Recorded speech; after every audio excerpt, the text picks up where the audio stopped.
which I will be moderating. It's our fellow panelist, Dr. Lenka from the Ministry of Industry and Trade. Please have your seat, Lenka. And our Vice President, Mr. Oturum. And our IPA London representative, Mr. Ulaş Mallı. Please have your seat. And I will be going to I will do my myself. This session we will talk about the impact of AI to the economy, and we will talk about some industries, telecom industry in particular. And I have myself down there.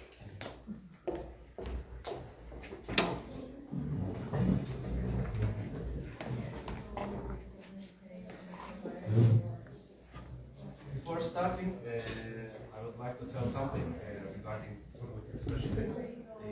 He really barely made it here. Yesterday his flight was cancelled, so that's a big excuse, and it's not his hands. And he made it here today, very early today, so because he wanted to be with us here, I don't know how to make this speech, so please applause him. And also our IPA London representative, Ulaş, I was just recently informed, he got a promotion. Another applause for him. He came all the way from London, and he is leading our members in UK, and also he is working in Vodafone Group as a senior manager big data and AI. Let's start. We are seeing a global economic slowdown, with investments slowing down in most sectors. However, AI seems to be the exception, as in the previous session mentioned. Can you tell us more about this, please? Absolutely. I was going to start off with a joke saying, now that we finished the general session, I'll get into the technical details. So, in terms of economy, I think it's a fascinating time for us to witness the global economy. What we're seeing is a slowdown, as you said, in many industries, but there is a bright spot on the horizon, which is artificial intelligence. Now, AI and machine learning investments have been leading venture capital growth in the first half of 2023. This is a clear indication that investors have faith in the transformative potential of AI. But it's not just about numbers. If you look at it, AI has the potential to redefine industries, create new opportunities, drive growth unlike anything we've seen before. Now, the question I've always been getting is, all right, but where's the money going towards? And it's safe to say that investments are being made in many different industries, but there is a specific focus given the economic slowdown, which is enhancing productivity, so being faster, being cheaper. And when we look at it, especially as Momaya said, software companies are reaping the benefits using examples such as AI-assisted coding bots. Our research indicates that AI-assisted bots increase the speeds of production of a certain task by up to 20% without any loss of quality. This is the start of a paradigm shift where the traditional model was someone with expertise would be using Excel or coding, but now we're shifting towards an environment where anyone can be technical using AI. So this is really, in fact, an interesting shift. Now, another point here is we're talking about automation, but AI itself isn't just about automation. AI is a catalyst for change. What do we mean by this is AI is one changing what customers value, meaning such examples that come to mind could be hyper-personalization or agent-led discovery. Another example from AI is it's creating new business opportunities. Now, we've already discussed this and I won't go into the details, but think of Uber using smartphone-enabled scale. Think of Netflix using internet, or even think of just Google ushering in a new era of search. AI is really changing the game here. Now, in terms of the economic value, latest research estimates that the value from AI, this is only a subset of use cases, by the way, not the entire value, but from a subset of use cases, the potential value that can be driven is between 2.6 to 4.4 trillion dollars annually. I'll repeat, 2.6 to 4.4 trillion dollars from a subset of use cases. Now, to put this into perspective, seeing how Ulesh is coming from London, the entire GDP of the UK in 2021 was $3.1 trillion. So each year we're creating a new UK, and this is only a subset of the universe of potential use cases. Now, of course, the impact on each industry will be different. It's going to differ by the industry activities, functions, how mature it is. So it really does depend on a lot of factors, but it's immense. You talked about the industry-specific development of AI. Can you give us an example of how AI is transforming a specific industry, given your numbers? Sure. I won't go into telecom specific, but I can give one example, seeing how there are a lot of Turkish startups and companies that really became successful in gaming, such as Peak Games. Now, the video gaming industry, executives from video gaming, forecast in the next 5 to 10 years that half of the entire game developments can be done using AI. Now, today even they're using AI to plan processes, kind of do the pre-planning, but they are starting to test AI for character developments, dialogues, scenery, environments. Now, we are talking about automation now, but in the near future, AI, this is just one example of how AI can be used for innovation and creativity. Another point I want to emphasize before closing everything up is change in workforce, the transformation of workforce as well.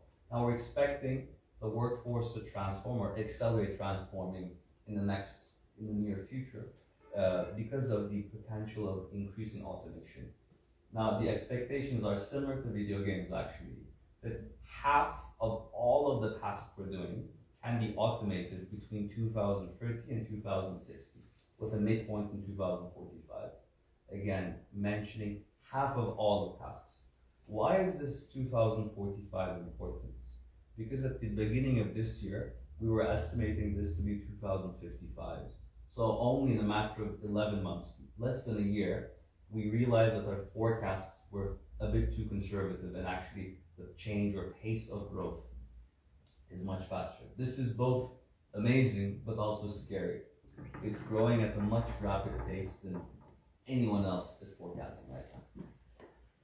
Thank you, Turu. So, as I earlier mentioned, we will go really fast, so I believe people are hungry. So, before wrapping up your segment, could you leave us with a final thought on the future of AI in the economy? How would you cover it? Yeah, what I can say here is this, from what everyone's said so far, and we'll say, I think that the era of generative AI is just beginning. AI has immense potential, but this requires investments. And not investment only in software, but especially investment in supporting workers who will have to change the activities they're doing or shift their jobs. I think it's a very exciting journey. I'm personally very excited to see how it unfolds. But again, as I emphasized, the biggest, I think, point we have to look at this year are the nuances that differentiate each industry. As you say, each industry, I want to pass the word to Ulash here. Ulash, considering various industries and especially zooming in, specifically in your sector, telecom technology sector, what transformative impacts can AI bring, and how might it redefine the industry's dynamics, services, and customer experiences? Sure. Thank you very much, and thank you very much joining for us today. Before starting my speech, also good to mention about what IPA is, right? So we are here with the IPA, which is called Artificial Intelligence Policies Associations. So we are at an organization that I'm trying to lead the London, organization with a couple of very talented people. We try to create awareness about the policies around, AI and how we are going to change and disrupt industries by using effects of it. Of course, every government, when we look at the European and also Asian or African countries, They have different priorities, AI coming, maybe second or third one. But how we can increase the awareness to make sure AI is a top topic, which will improve our future very well, and how we are going to make and help regulators to take right actions will be our priority as an association. Coming back to your question, so of course we did lots of technical, speech, and today I'm going to talk about very commercial ones, because my boss every day asking me to generate money by using AI. This is the reality of the life. And I'm leading 13 markets and all the big data and AI activities around the world. So what we are trying to do, maybe great to separate AI into 4 buckets. One is the data side. When we look at the data side, without a good quality of data, you cannot have any output, right, with a good quality. It is the basic understanding of garbage in and garbage out. If you increase the quality of the data, and also if you protect the life of the people, you can provide a good result by using the AI. When we look at the people side, so for the labor market, every company, every economy is trying to increase the labor efficiency, right, the productivity. I think with this new announcement of the AI, we can increase the efficiency. How we can do it? Really, as my dear Dr. Umut said, we are putting many data into that bucket and try to optimize it and use this computation power to give a best result to humankind. So think about that, the people's growth journey. They spend 20-25 years to learn to touch, love, spend their life with the families, and all of them are about the experiences. But it is taking longer time for all of us to learn these hard or bad or good experiences. Thanks to the AI, just maybe in 18 hours, we can just simulate the humankind that will be really effective like real human. They can love, they can answer the good question. As Şebnem Hocam said, there was a good answer provided by ChatGPT, which is very specific and targeted to related customers. So when we look at the people side, this is so critical. And how it is affecting the job market. When we look at the last 20 years, there were jobs like machine engineers, mechanical engineers, industrial engineers, lots of engineers, right? But for AI specific area, this is the big challenge for organizations like me to hire new talents. So in the last 2 years, we were calling data scientists as a very fancy job. And thanks to big corporates like Google, Amazon, and others, they're providing data science as a service. So data science, I'm sorry to say, there are some couple of data scientists. It is a 2 years history right now. But when we look at the new future, we just announced ML engineers. Then with the development of LLM, we called OpenAI, we just launched the prompt engineers. So catching all those skills require a big investment, just for a person or just for an organization. So as a professional in the company, like called Vodafone, the telecom, this is the thing that we are trying to catch every time, the right people. The last one is the technology. I have a big idea that in one day, there will be 3 companies in the world. Those are Google, AWS, and maybe Microsoft. Because those companies are heavily investing in the industries. Like you can see that Microsoft acquired every year gaming companies, artificial intelligence companies, and everything. So they are trying to create a big ocean, data ocean, to just make sure we are providing right products to customers. So the last point from my side, the use cases. Again, like every day, my boss is trying to create use cases, which is very different in 15 markets. What we are trying to solve, the first thing, we are trying to recommend best products to our customers. When you join the digital application, you are trying to get the best product with a limited time. So our data scientists try to optimize these engines to make sure that we are seeing the right solutions. When we look at South Africa, like it is a very different use case that we are working right now. In South Africa, the biggest problem of the telecommunication companies is the tax. So people are stealing bus stations. So our team in South Africa trying to find who might potentially steal our bus stations and how we can proactively avoid those situations. Or if we go to Germany, the biggest problem is credit risk. So whenever you try to buy a new product, you are having difficulties about your credit rate. So our team is building a data structure to make sure that you are as a customer, you have a good scores that you are going to be eligible for a couple of products. So this is another use case that we are trying to just build together. And the last one is LLM, of course. Today, everybody's talking about OpenAI, right? So I just want to highlight about, of course, commercial use cases that you can write some, you can create some use cases related to social media. For instance, if I'm going to launch an iPhone 15, I can just create a post in 2 seconds. Or if you are talking about the call center agents that we are trying to do right now, at most of the telecommunicating companies right now, what they do really, they implement AI solutions like LLM to listen to calls. Of course, the privacy is a key. We try to assign sentiments to each customer, whether the conversation going good or bad, or whether the customer might get another product or not, or they are complaining a lot, so how we can solve those customers. There's a screen in front of the agent, and they try to get every time a new recommendation or new guidance that you can just help frontline agents to make sure are keeping our customers happy. But from other perspective, I want to touch today again. So 2 weeks ago in London, there was an AI State Summit. The governments, companies, everybody's thinking the security side of the AI. How people and organizations will secure their data and make sure that they are not damaging right now to their organizations. So what is happening with the LLM? Everybody's talking about the commercial side of it, but how about the software generation part of it? So right now with LLM, the guys from certain countries sitting in front of the computer and writing millions of codes to attack our system. So in our team, we have 15 people. They are trying to protect all our departments and try to protect confidential information which is related to you. We have your credit data. We have your customer data, family members. We know everything about you. So for that certain situation, right now with the coming problems with the LLM, we are, as a telecommunication or technology companies, we are trying to avoid those attacks. So we cannot go some countries and work from them because just avoiding those kind of situations. So what I'm trying to say in a short term, so commercial companies try to generate a revenue from the AI. This is the key. The second thing, government and other organizations try to protect themselves with the right solutions to avoid all those problems related to AI.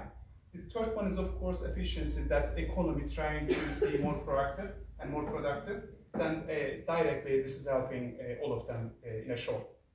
Then last week, I just want to give you the last example from my experience last week in Oxford. I joined Oxford University Venture Club as just a conversation, and they showed me a very different result. It is really inspiring for me. What I see, like 80% of the VC investment right now going through directly to AI. So if you are as an entrepreneur, if you are just taking some opportunities to build some AI solutions, I think this is the right time. Although somehow AI is a solution, but sometimes it is not. But what I realized that AI is coming very fast, and sometimes investors and other people are not knowledgeable enough. They are just throwing the money to the solution. Maybe you remember our London event in the embassy, that the young lady called Miriam, she raised $3 million last week, three weeks ago. So she couldn't do it 2 months ago. So we can see that there are lots of opportunities outside, and as a young AI professionals and or the people who are working on the corporate, we should be very attractive on those topics.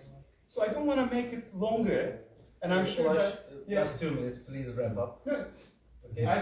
No longer conversation. I'm just jumping to the Lenka, so I'm sure the public sector will be most important than the commercial one. Thank you very much. Okay. Thank you for your words, Ulash. Dear Dr. Lenka, as you see, I cut the times half to make freer time. So Lenka is leading the head of the Digital Economy and Society Unit in the Department of the Digital Economy and Smart Specialization of the Ministry of Industry and Trade of Czechia. So she will talk about the Czechia's AI strategy and the achievements, developments they have done so far. Lenka, please. Good afternoon, dear Your Excellency, dear ladies and gentlemen. It is a great honor for me to be here with you and discuss our AI policy in the Czech Republic. I'm from the Ministry of Industry and Trade, and on behalf of the Ministry, I would like also shortly introduce our our ministry, because ministry is quite powerful.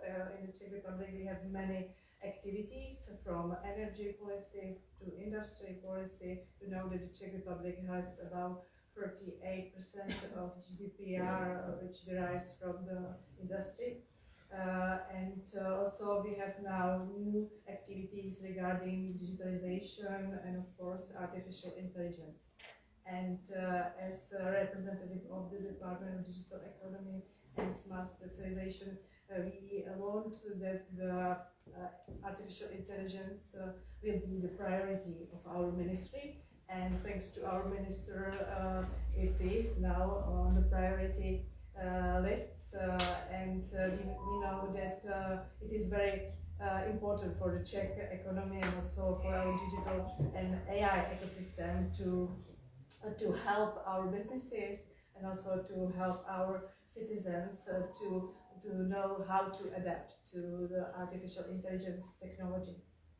So the Czech Republic is a member of the European Union, and we have also closely cooperated with the European Commission when the European Commission formulated its first AI strategy in 2018, and after this EU strategy, the Czech Republic also adopted its national strategy of artificial intelligence.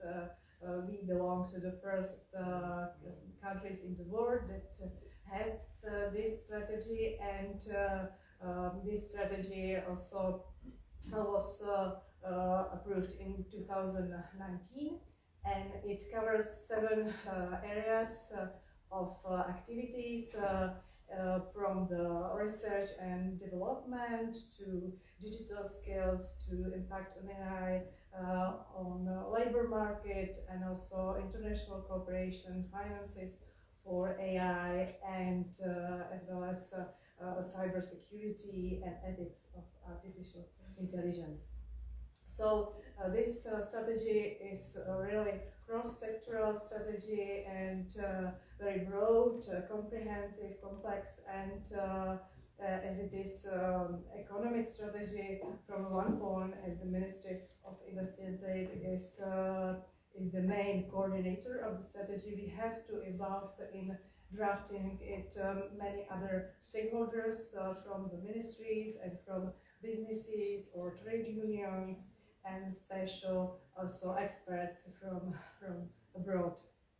So in 2021, when the COVID crisis came, and it has some impact also on our artificial intelligence strategy, because there were many goals, ambitious goals, as well as, and also many measures that we wanted to be fulfilled by 2021, but it was some successes in the strategy of artificial intelligence. Nevertheless, there were also some measures that wasn't occurred or wasn't be fulfilled. So when we did evaluation of the strategy last year and this year with all stakeholders and all involved partners in the process of implementation of national strategy. We found out that about 1/4 of measures were fulfilled, but the rest were unfulfilled.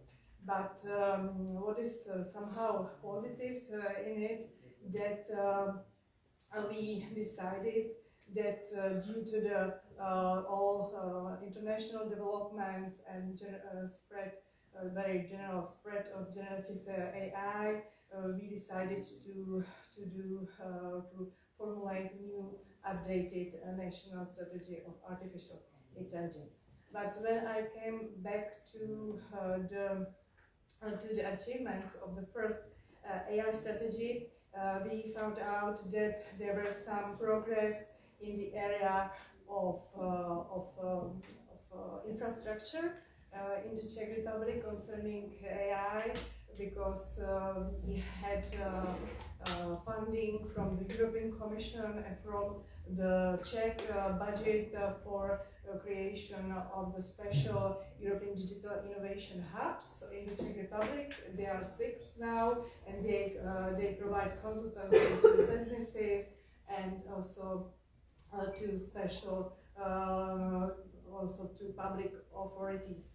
And these edits cover also the area of artificial intelligence, and every citizen can go there and ask for the advice concerning application of AI. We have also success regarding special facility. It's called Artificial Intelligence Testing and Experimentation Facility for Manufacturing. It's based in Czech Republic in 3 universities, one here in Prague, then one in Brno and Ostrava, and also they provide services for businesses. They can test their AI applications and also provide them with some consultancy, or they also can advise them what they can do with their products or with their services in the future.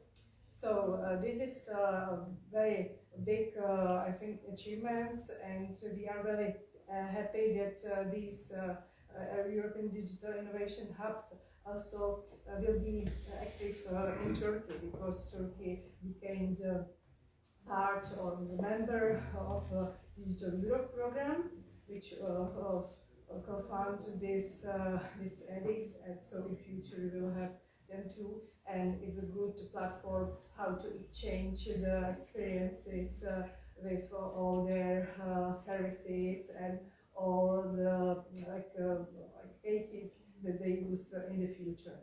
And what also have a bit negative impact on our AI national strategy is the fact that, of course, in the European Union and in the board, there were many now initiatives concerning regulation of artificial intelligence. Czech Republic is a very liberal, open-minded country. Of course, we don't want to regulate AI technology as such, but we usually look at the risks of AI technology. So we think that it's important to have some regulation which gives the AI some security for people, and which is safe, of course, for us. So this international and EU development has also impact on the activities that we wanted to do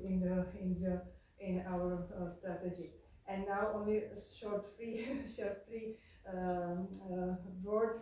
I would like to say that now we are in the process of updating the national strategy of artificial intelligence. This year we had a big public consultation, and we received very positive answers from our general public that they see AI as an opportunity.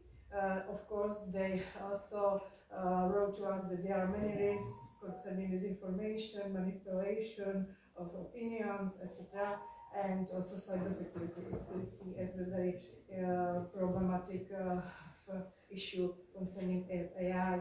But also they see it as a very good tool how to have their work more productive, more effective, and how they can use better also their leisure time with AI. So we were very positively impressed in these findings, and now we had some special drafting session on our updated strategy with a lot of experts from the public sphere, with the ministries and also with the businesses, and we want that the new strategy will also look at the other, I would say, areas of life, like public sphere should also have more use this AI in the future. So, for example, this is one of our tasks to rewrite our strategy and to look, of course, into the future and cooperate with the other countries in the world how to make AI more safe. If you have some words, you can wrap up within 2 minutes, please, okay? And then we'll finalize the session. Okay, so my summary of my presentation is that we see AI as a good tool for all citizens, for all businesses to be used, and with great potential for international cooperation in application of artificial intelligence. That's why we work with our EU partners, as well as with our like-minded partners. We have some consultation, and also we are very glad that Turkey is also member of the partnership for AI organization, where is also Czech Republic, and so I think there is a very strong ties that will be built in the future with all other countries in this domain. All right. Thank you so much, Dr. Lenka, for the perspective of Czechia's strategy and the good willing at the end of your words. As the moderator of this session, I will make my final duty. Do you have any question? I have a very small, short question, just a short question to the representative of Vodafone, because it's really interesting for now that we speak about the good things, you know, so the artificial intelligence, everything is good, but the criminal is not also studying, yeah, so they also work and they also use the artificial intelligence for the criminal things in the future. So how you, in your company, now faced with this kind of the let's say, investigation process with the artificial intelligence from the criminal side, and how do you fight with them? So very shortly, if you already have any measures. Sure. Very short. I want to. I get a concern, so time limit. Basically, like the ethical part of the AI and also criminal part of the AI, really, it's a very interesting area for us, because as an organization, we receive lots of stuff, like as you mentioned. For example, when people have an issue related to their phone, they are using app to just share their concern with us, right? But sometimes, although we are asking for the phone photo, they are sending different photos to us. It might be external photos. Sometimes they are sending flower, which is consuming our time, or they are using it for different reasons. Or when we have attacks, as you said, like lots of attacks from different countries are coming to our area too. So basically, we have a very talented people. They are working with the ships. So really just building some counter-attacks to make sure it is not happening, very basic stuff. But thanks to Google and all other platforms, so they are providing lots of ready-to-use services. So we are always trying to find the best approach to make sure it's not happening, because the privacy of the people and also protecting the information, the most important thing. And I'm really glad to be part of the European Commission, by the way, for this thing, because the GDPR is the most powerful regulation in the world. When you compare it with Asia, America, Africa, you cannot show any customer data, or you cannot play with the customer data without any anonymization. So because of that reason, really feel to say that we have a trusted anonymization technique for people who are individuals that we are using the technology. Does it answer? Yeah. Thank you. Another question? I thought so. Thank you. Now, I'm closing this session, and I assign myself as the master of ceremony. I'm going there.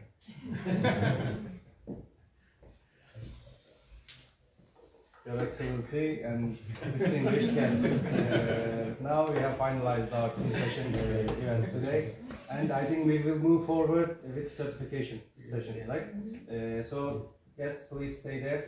We can start from session 2. Certificates. You are assigning yourself as a certificate? Yes. Would you give yourself a certificate as the model? With the executive order. Only through artificial intelligence. Please, Mr. Ambassador, Excellency, and Mr. President.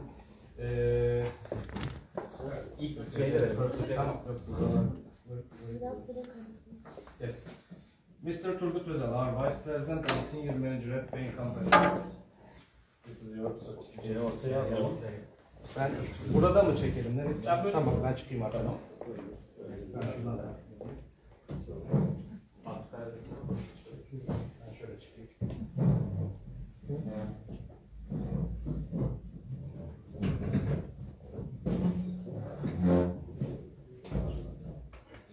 Mr. Ulaş Mallı, our Hyperlondon representative. Welcome. Thank you for your presentation.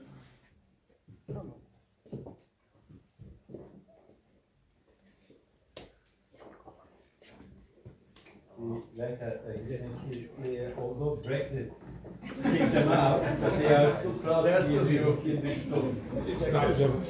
Our valued guest, Dr. Mehmet Kravalov.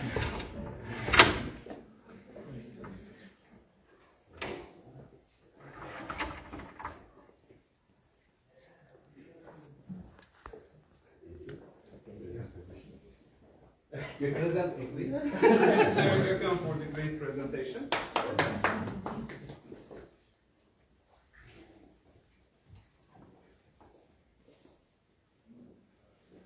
I served in the parliament with Gökhan's father, and now I'm so proud that he is now generating all these different roles at the same time. Yes, thanks so much. I'm proud of this. Our first session panelists, our Secretary General, Ms. İrem Sezer.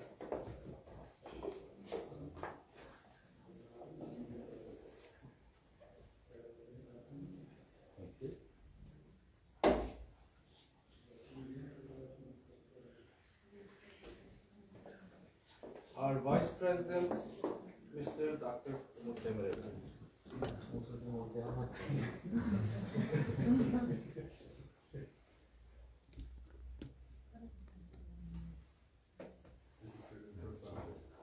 Our board member, Associate Professor, Şebnem Özdemir.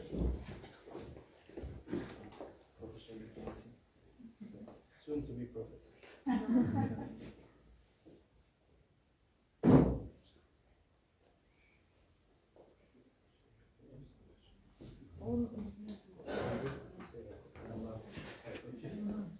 Well, thank you all very much. Maybe we can have a group photo. Yes. All together. Do you mind if I again jump Sure, in? sure. With the panelists, let's take a first All photo. those who have certificate, come on. Yes, yes. The privileged ones. And then all guests all together for please. The panelists come in.